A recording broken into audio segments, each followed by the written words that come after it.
Hello दोस्तों, स्वागत है आपका मेरे YouTube channel DVM education point पर। तो दोस्तों,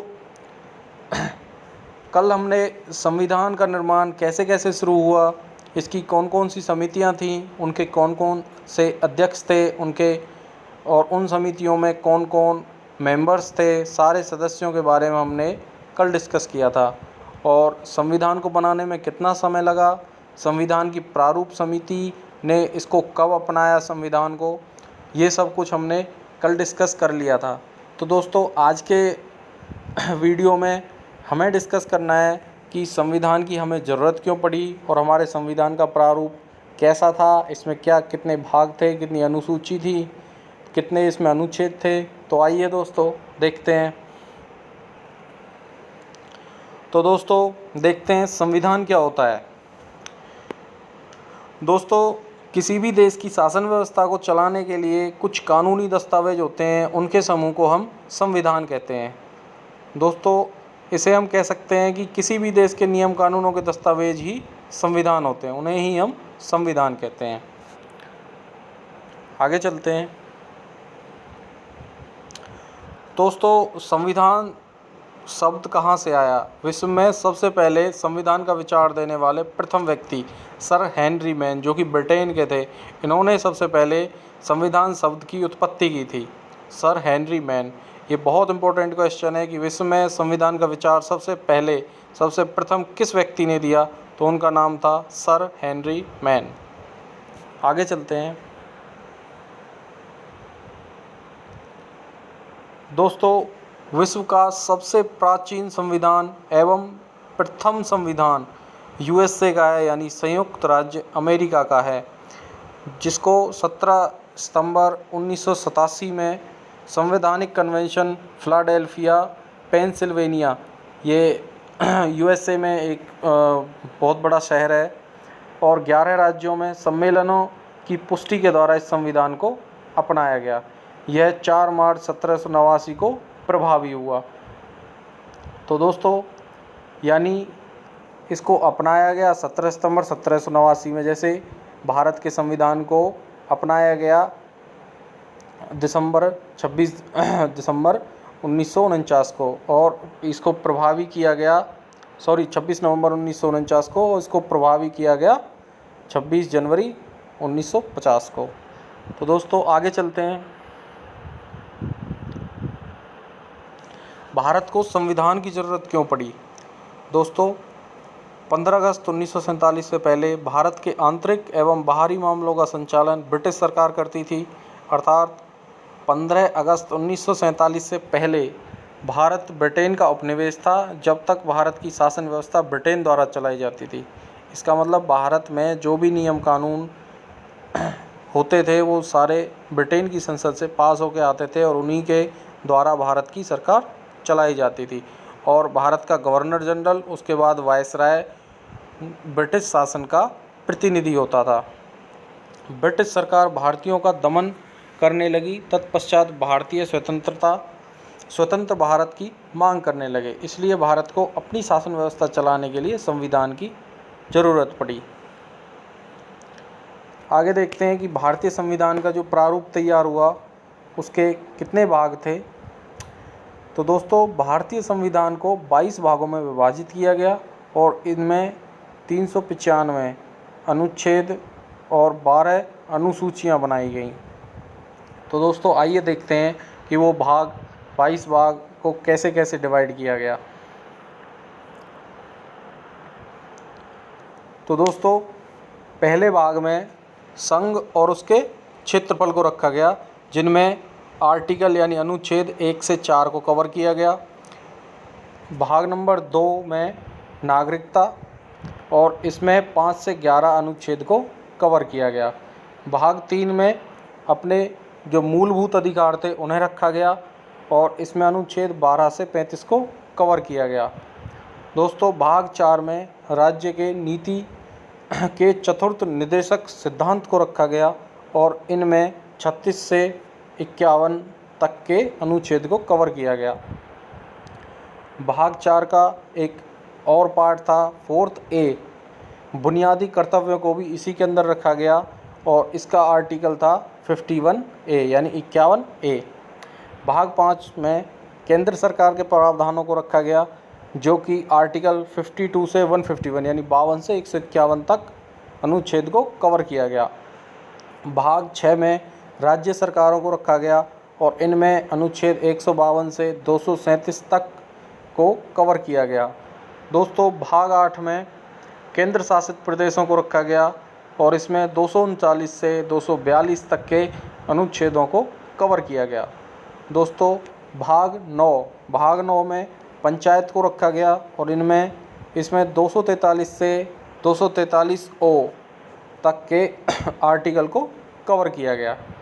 दोस्तों, भाग 9A, भाग 9B, भाग 9 के 2 पार्ट्स बनाए गए, जिनमें एक में नगर पालिका जो 243 से P से 243G तक थी, यानी 243 अनुच्छेद के भी 2 सब पार्ट्स किए गए।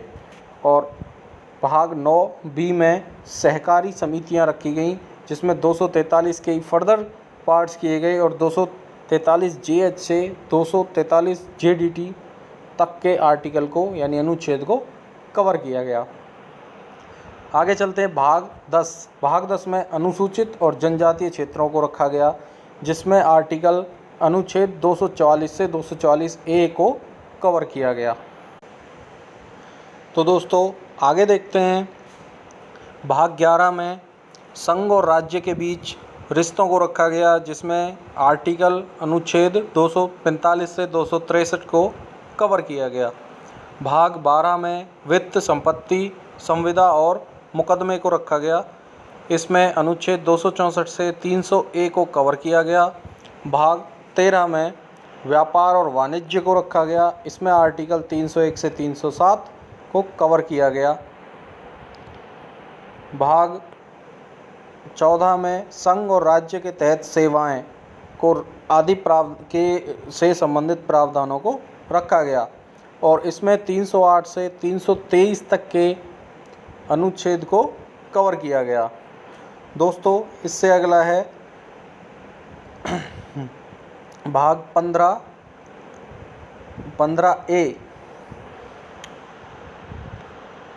14A न्यायाधिकरण।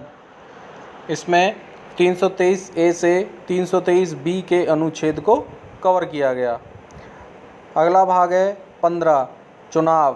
324 से 329A के बीच भारतीय चुनाव प्रक्रिया से संबंधित प्रावधानों को रखा गया। नेक्स्ट है 16वां कुछ वर्ग से संबंधित विशेष प्रावधानों को 330 से 342 तक के अनुच्छेद में रखा गया। भाग 17 है आधिकारिक भाषा। आधिकारिक भाषा से संबंधित प्रावधानों को 343 से 351 के अनुच्छेद के बीच रखा गया। भाग 18 आपातकालीन प्रावधान। आपातकालीन प्रावधानों को 352 से 360 के अनुच्छेद के बीच रखा गया। भाग 19 विविध।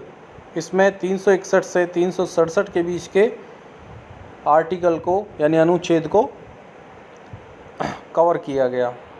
भाग 20 है संविधान के संशोधन। ये आता है 368 आर्टिकल के अंदर। और दोस्तों, भाग 21 है अस्थायी, संक्रमणकालीन और विशेष प्रावधान। इन्हें 369 से 392 के बीच रखा गया। दोस्तों, आखिरी भाग है लघु शीर्षक शुरू हिंदी में आधिकारिक पाठ और रद्द। इसके लिए 3 अनुच्छेदों को रखा गया, 393 से लेके 395 तक। तो दोस्तों, ये थे इसके 22 भाग। आगे देखते हैं इसकी अनुसूचियाँ। तो दोस्तों, आइए भारतीय संविधान की अनुसूचियाँ देखते हैं। तो पहली अनुसूची है जिसके 2 भाग हैं, जिसमें राज्यों के नाम और उनके क्षेत्रीय अधिकार क्षेत्र, और दूसरा है संघ राज्य क्षेत्र और उनकी सीमाओं के नाम। दूसरी अनुसूची है प्रतिभूतियाँ, भत्ते, विशेषाधिकार आदि से संबंधित प्रावधान। और दोस्तों, तीसरी अनुसूची है शपथ या प्रतिधारण के फॉर्म आदि। चौथी अनुसूची में राज्यों की परिषद में सीटों का आवंटन। ये चौथी अनुसूची के अंदर रखा गया। 5वीं अनुसूची है अनुसूचित क्षेत्रों और अनुसूचित जनजातियों के प्रशासन और नियंत्रण से संबंधित प्रावधान। और दोस्तों 6ठी अनुसूची में असम, मेघालय, त्रिपुरा और मिजोरम राज्य में आदिवासी क्षेत्रों के प्रशासन के प्रावधानों को रखा गया। 7वीं अनुसूची में संघ सूची, राज्य सूची और समवर्ती सूची के संदर्भ में संघ और राज्यों के बीच शक्तियों का विभाजन रखा गया। 8वीं अनुसूची में दोस्तों संविधान द्वारा मान्यता प्राप्त भाषाएं, मूल रूप से इसकी 14 भाषाएं थी, लेकिन वर्तमान में इसकी 22 भाषाएं कर दी गई। मैथिली और संथाली को 2003 के 92वें संशोधन अधिनियम द्वारा जोड़ा गया। और दोस्तों 9वीं अनुसूची में भूमि सुधार, जमींदार प्रणाली के उन्मूलन और राज्य के विधायकों के अधिनियमों और विनियमन मूल रूप से 13, लेकिन वर्तमान में ये 282 हो गए। संसद दूसरे मामले से निपटने के लिए पहले संशोधन 1951 द्वारा जोड़ा गया। तो दोस्तों 10वीं अनुसूची है उल्लंघन के आधार पर संसद और राज्य विधानमंडलों के सदस्यों की अयोग्यता 1985 के 52वें संशोधन अधिनियम द्वारा जोड़ा गया, जिसे विरोधी चरमपंथी कानून भी कहा जाता है। ये बहुत इंपॉर्टेंट क्वेश्चन है दोस्तों कि सदस्यों की अयोग्यता को 1985 में किस संशोधन द्वारा जोड़ा गया। तो ये संविधान का 52वां संशोधन था, जिसके द्वारा सदस्यों की अयोग्यता को जोड़ा गया। नेक्स्ट है 11वीं अनुसूची। दोस्तों 11वीं अनुसूची में पंचायतों की शक्तियां, अधिकार, जिम्मेदारियों को निर्दिष्ट किया गया। इसमें 29 मामले हैं। यह अनुसूची 1993 के 73वें संशोधन अधिनियम द्वारा जोड़ी गई। 12वीं अनुसूची नगरपालिकाओं की शक्तियां, प्राधिकरण और जिम्मेदारियों को निर्दिष्ट करती है।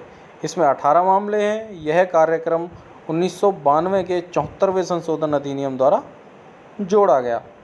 तो दोस्तों मैंने आपको आज संविधान के भाग और अनुसूचियों के बारे में बताया। संविधान के 22 भाग हैं, 12 अनुसूची हैं और अनुच्छेद 395। कल हम एक एक अनुच्छेद के बारे में डिस्कस करेंगे। उसके पार्ट्स के से रिलेटेड सारे जितने भी अनुच्छेद मैंने आज बताए थे सभी को देखेंगे, यानी स्टार्ट प्रस्तावना से लेके लास्ट संघ क्षेत्र और जहाँ तक जितने भी संसद, राष्ट्रपति, उपराष्ट्रपति सभी के जिस आर्टिकल से संबंधित प्रावधान हैं उन सभी के बारे में कल डिस्कस करेंगे। तो दोस्तों उससे पहले जिन्होंने मेरा चैनल सब्सक्राइब नहीं किया है प्लीज़ सब्सक्राइब कर लें ताकि आप मेरी हर वीडियो से जुड़ सकें। तो दोस्तों मिलते हैं नेक्स्ट वीडियो में। Thank you.